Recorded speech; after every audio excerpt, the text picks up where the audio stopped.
여러분 안녕하십니까? 정명렬 선생님의 재정학 연습 챕터 2장 경제적 효율성과 시장 실패 보고 있는데요. 이번 시간에는 지난 시간에 이어서요. 40페이지에 있는 후생경제학의 정리 한번 보도록 하겠습니다.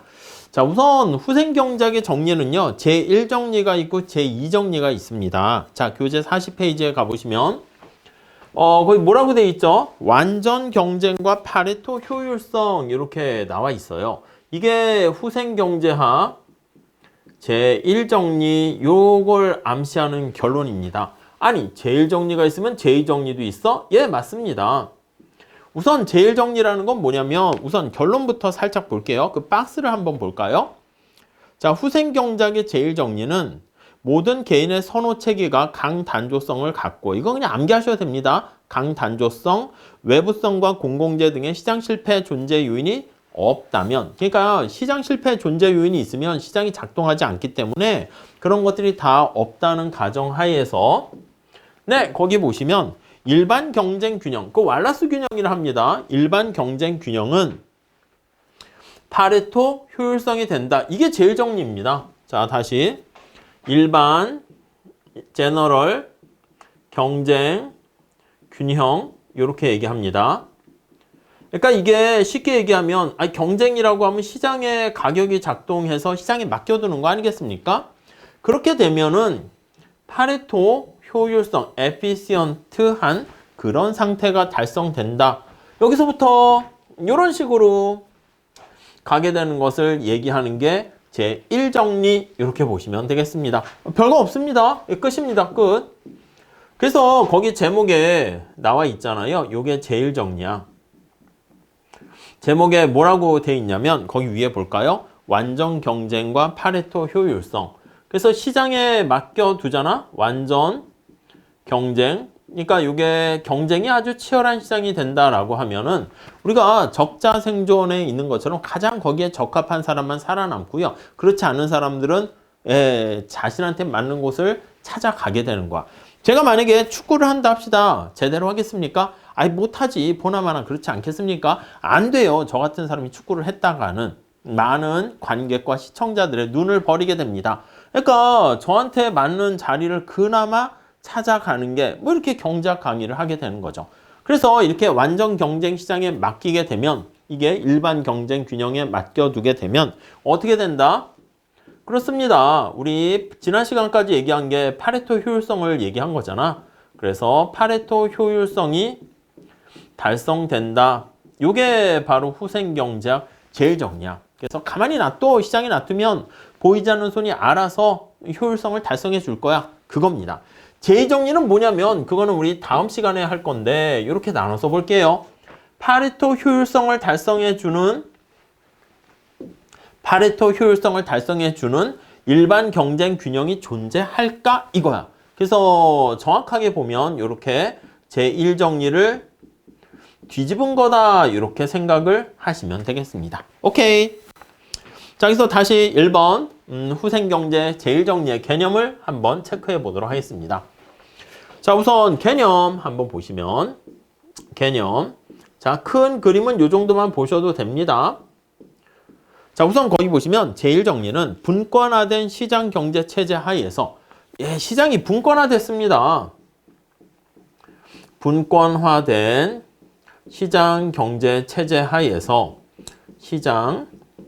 시장이라는 게 보이지 않는 손이고 가격이잖아요. 시장 경제 체제에서 경제에서 자, 그러면 거기 자발적인 교환을 통한, 그렇지, 우리 시장에서 제일 중요한 게 교환 아니겠습니까? 교환을 통해서 자원 배분이 효율적이 된다. 여기 나와 있는 것처럼 자발적인, 누가 강제하는 게 아닙니다. 그래서 시장을 자생적인 질서라고도 표현합니다. 교환을 통해 자원 배분의 효율성이 달성된다. 네, 이렇게 보시면 될 것 같습니다. 오케이, 이해 가시겠죠?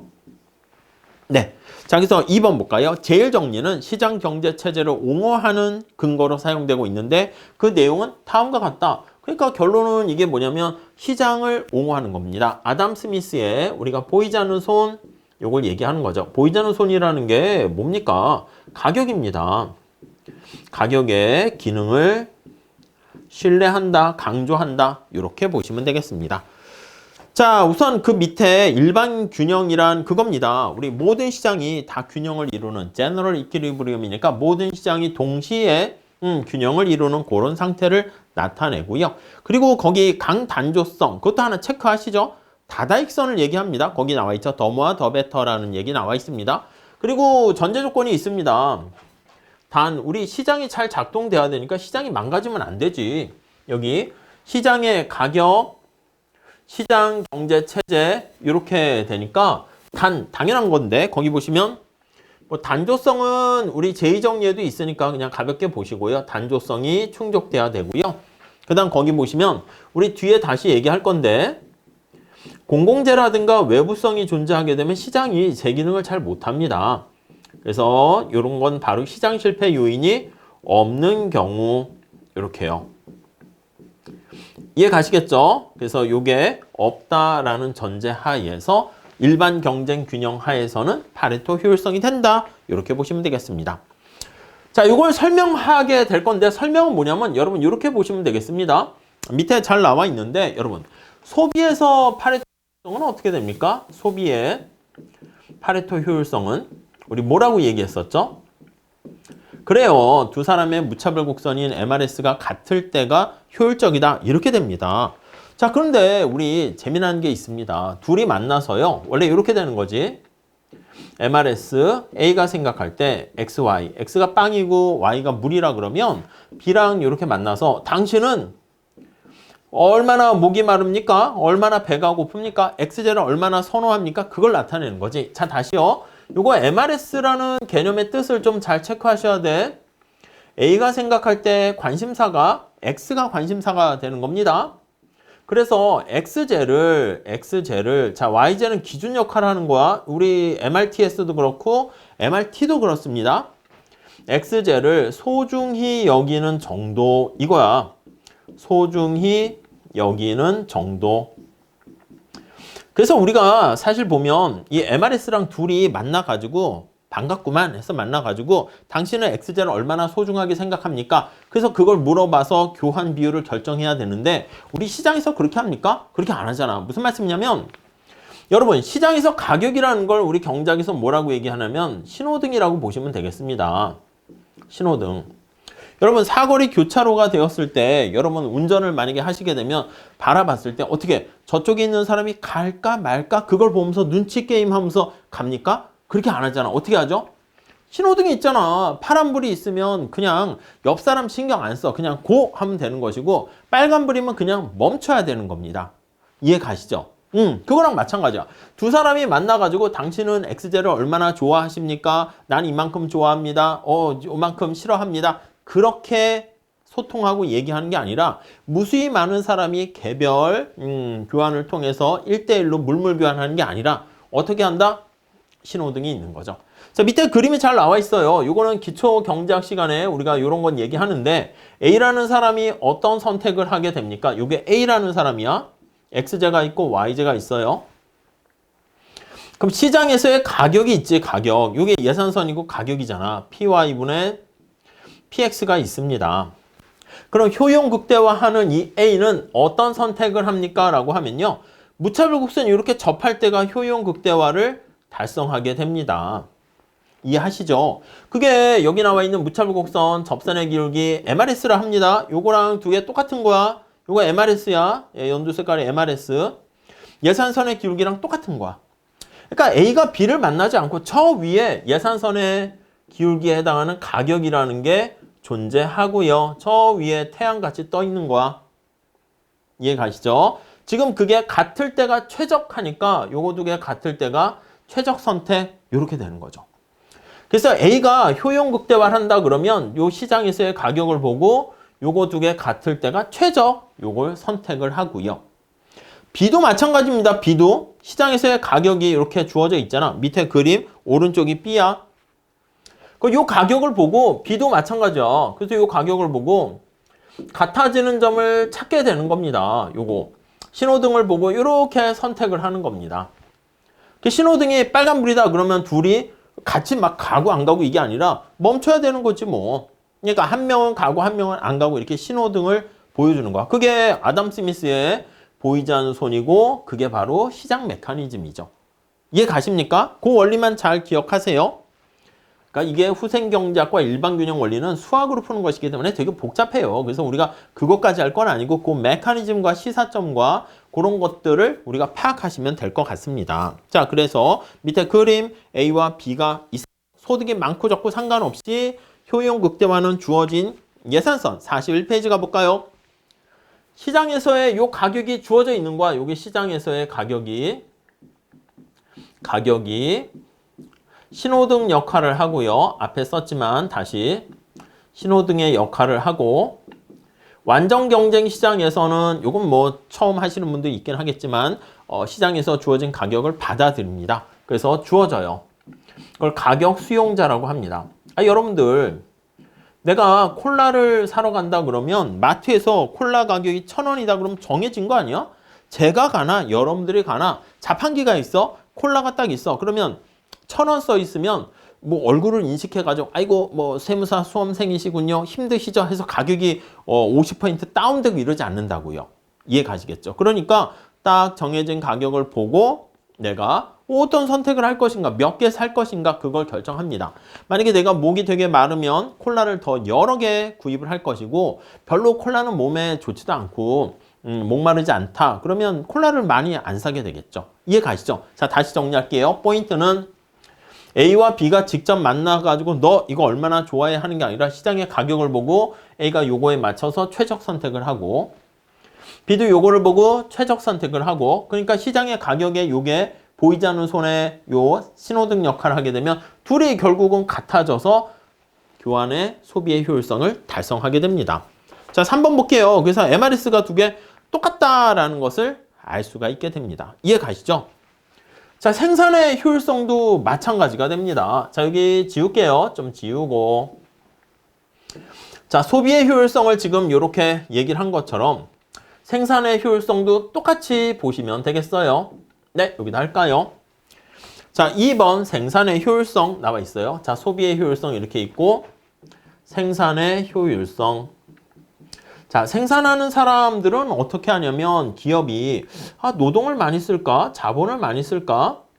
요걸 나타내는데 자, 원리 똑같습니다. 얘랑 똑같습니다. 자, 밑에 보시면 요 밑에 등량 곡선과 이게 좀 힘드신 분들은 약간 그냥 기본 강의에서 제가 좀 더 설명하는데 여기서는 설명을 못 드리겠네요. 기초경제 좀 정리된 거 그걸 좀 보시기 바랍니다. 아니면 좀 넘기셔도 상관없어요. 근데 요 무차별 곡선하고 이런 것들 수요 공급 뭐 뒤에 탄력선 이 정도는 좀 하셔야 됩니다. MRTS가 같아야 되는데 MRTS라는 뜻 이해 가시죠? MRTS 뭐라고 알고 있습니까? LK X를 생산할 때 동일한 생산량을 유지하면서 뭐 델타 L분의 그러면 안 돼요. 그러면 안 돼요. 그냥 노동이 얼마나 소중한가 그걸 나타내는 정도고요. 그러니까 역시 마찬가지로 MRTS LK에서 Y를 생산할 때 노동이 얼마나 소중한가. 여러분들은 어느 직장을 선택하실 겁니까? 여러분들을 원하는 직장을 가는 게 가장 좋지 않겠습니까? 당연한 얘기지. 그렇기 때문에 여기 나와 있는 것처럼 둘이 직접 이렇게 만나서 당신은 노동이 얼마나 소중합니까? 당신 팀에는 손흥민 같은 선수가 많이 있나요? 부족한가요? 이렇게 대화하는 게 아니라 역시 최적 선택은 이걸 보고 결정하는 거야. 뭐냐면 밑에 그림 있죠? 등비용선이라 해서 R분의 W라고 합니다. R분의 W 요걸 보고 얘가 똑같은 점을 선택하고요. 얘도 마찬가지야. 요걸 보고 똑같은 점을 선택합니다. 그래서 여기 나와 있는 거랑 똑같이 요거 두 개 같을 때 최적 선택하게 되는 것이고 요거 두 개 같을 때 최적 선택하게 되는 것이고 이 R분의 W, R이 뭐냐면 자본의 가격, K의 가격이고 W가 노동의 가격입니다. 그래서 요걸 기준으로 해서 둘이 이렇게 선택을 하게 되면 MRTS가 같아지게 돼서 생산의 효율성이 달성되는 것을 알 수가 있습니다. 그 얘기입니다. 1번 약간 등량곡선과 등비용선인데 그 설명하고 있어요. 2번 생산 요소 시장이 완전 경쟁적이면 R분의 W가 같다는 거야. 시장에서 노동과 자본의 가격이 정해져 있어. 노동이 최저임금으로 예를 들면 10,000원 결정되면 뭐 제가 노동자를 채용하나 여러분들이 하나 경쟁이 치열하기 때문에 그냥 10,000원만 주면 한 명의 근로자를 채용할 수가 있게 된다는 뜻입니다. 자, 3번에 보시면 X제를 생산하나 Y제를 생산하나 등비용선의 기울기 그게 바로 R분의 W네. 그게 동일하기 때문에 등량곡선도 당연히 비용극소화를 달성하려면 등량곡선의 기울기인 MRTS랑 R분의 W가 똑같게 되고요. 결국 얘네들이 같아져서 생산에서의 효율성이 달성된다. 이렇게 보시면 되겠습니다. 자, 넘어갈게요. 그 다음 종합적 효율성을 봐야 되는데요. 종합적 효율성은 자, 공간이 없으니까 여기다가 한번 보도록 할게요. 여기 살짝 지울게요. 자, 종합적 효율성은요, 우리 뭘로 알고 계십니까? 그치. MRS가 MRT랑 같을 때 이게 바로 종합적 효율성이 되는 것이죠. 자, 소비의 효율성, 생산의 효율성, 이렇게 됐고. 자, 그 다음에 42페이지 생산과 소비까지 다 아우르는 종합적 효율성. 이렇게 있습니다. 그래서 종합적인 효율성. 네, 이렇게 있는데. 자, 이걸 생각해 보면 거기 볼까요? 1번. 소비자의 효용 극대화 원리에 따라서 MRS가 PY분의 PX랑 같을 때 그리고 MRS가 똑같잖아요. 근데 거기 보시면 2번 생산자들이 이윤 극대화 원리를 할 때는요. 우리가 나중에 할 건데 P 이퀄 MC 밑줄 치고 별표하세요. 그게 MC가 마지널 코스트에서 한계 비용이거든. 한계 비용이 P 가격과 똑같아지는 한계 비용 가격 설정 이렇게 얘기합니다. 자, 우리 지난 시간에 그 MRT라는 걸 얘기했습니다. MRT라는 게 XY 해서 이게 X제의 비용을 나타내고요. X제의 비용, 한계 비용을 Y제로 표현하는 겁니다. 자, 언제 최적이 됩니까? 라고 하면요. 요게 PX랑 PY랑 이렇게 될 때가 이게 바로 한계 비용 가격 설정이라는 거지. 이해 가세요? 그래서 여기 보시면 PY분의 PX가 이렇게 있잖아. 얘가 MCY분의 MCX 요거랑 같아질 때가 최적이라는 겁니다. 근데 우리 앞에서 본 것처럼 여기 보시면 어떻게 돼요? 이렇게. 지금 두 개 똑같잖아. 이렇게. 그러니까 MRS가 PY분의 PX 같으니까 결국 어떻게 돼요? MRS가 MRT랑 같게 된다는 걸 알 수가 있죠. 우리가 지난 시간에 보면 생산의 효율성 MRTS가 같고 소비의 교환의 효율성 MRS가 같고 종합적 효율성은 MRT랑 MRS가 같다 이렇게 되는 건데 PY분의 PX가 시장에 결정되어 있는 가격이라서 신호등 역할을 해서 이게 같아지게 됩니다. 이해 가시죠? 자, 그래서 거기 4번에 보시면 시장 구조가 완전 경쟁적이 되면은 소비의 효율성은 소비자는 MRS랑 PY분의 PX가 같을 때 최적 선택을 하고 요걸 보고 생산자들도 생산을 한단 말이지. 그게 한계 비용 가격 설정이라고 말씀드렸습니다. 생산 측면에서 효율성이 달성돼요. 자, 그래서 제일 정리에 임플리케이션은 뭡니까? 라고 하면 개념 도출했고요. 3번 거기 보시면 의미 이렇게 보면은 간단해요. 지금 말씀드린 것처럼 야, 시장에 맡겨도 정부 네가 개입하지 말고 맡겨두면 아담 스미스가 얘기하는 보이지 않는 손에 의해서 효율성이 달성될 거야. 이겁니다. 1번 가장 이상적인 시장 구조인 완전 경쟁 하에서 개별 경제 주체들이 자신의 주어진 이익을 위해서 그 사익을 추구한다고 그러죠. 최선을 다하는 거야. 손흥민 선수가 국가, 국민, 여러분과 민족을 위해서 하는 것도 있지만 그냥 자기 자신이 열심히 그냥 뛰는 것뿐이 없어요. 뛰어서 골을 많이 넣고 원더골을 넣고 패스도 잘하고 했더니 자기도 좋아지지만 그 모습을 보는 많은 한국인들과 축구팬들이 다 좋아하는 거야. 그러니까 우리가 남 신경 쓰지 말고 자기에게 주어진 역할을 최선을 다하게 되면은 그럼 그게 전체적인 공공의 이익으로 가더라. 그게 이제 아담 스미스가 얘기하는 바로 제1원칙이 되는 거죠. 그 얘기가 거기 나와 있는 겁니다. 자, 그래서 개개인들의 사익을 추구하더라도 여기 나와 있는 아담 스미스가 얘기한 가격이라는 게 보이지 않는 손의 역할을 하는 거야. 조정을 통해서 공공의 이익으로 이렇게 되더라. 너무 신경 쓰지 말아라. 이런 얘기입니다. 그래서 이번에 보시면 자본주의 시장 경제 체제는 각 경제 주체들의 행동이 막 무질서하고 모순된 것처럼 보이긴 하지만 주어진 역할을 최선을 다하게 되면 그게 보이지 않는 손이 잘 질서정연하게 만들어준다. 바람직하게 만들어준다. 그 얘기가 됩니다. 그리고 3번 보시면 자, 후생경제학의 제1정리는 효율성 관점에서 그래요. 그냥 정부야 가만히 놔둬. 그러니까 정부 개입을 반대하는 거야. 정부 개입을 반대하는 겁니다. 그래서 효율성만 얘기하는 겁니다. 그래서 효율성 관점에서 시장 경제 체제의 장점을 설명하고요. 공평성 이런 게 들어가면 안 돼. 공평성은 우리 다음에 다시 얘기하겠지만 제2정리에서 공평성 이게 들어가는 것이고 효율성만 얘기한다. 이렇게 보시면 되겠습니다. 자, 그래서 요 제1정리는 시장 기구에 의한 효율성만 의미하고요. 공평성 이런 거 들어가면 안 돼요. 제2정리가 정부 개입이 들어가고요. 정부 개입. 요 다음 시간에 할게요. 그래서 공평성이 여기 들어가. 그리고 효율성을 유지하면서 공평성까지 같이 달성할 수 있다. 그렇게 얘기하고요. 정부가 개입해서 약간 소득 재분배 이런 것들이 가능하다라는 게 바로 제2정리다. 이렇게 보시면 되겠습니다.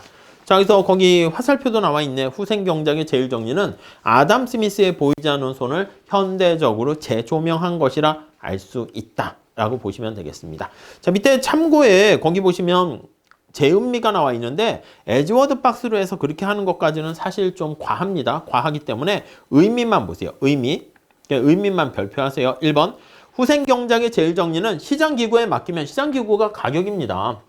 시장기구에 맡기면 자발적인 가격의 조정 과정을 거쳐서 계약곡선상의 한 점. 여러분 계약곡선상의 한 점이 바로 효율성을 나타내는 점들 아니겠습니까?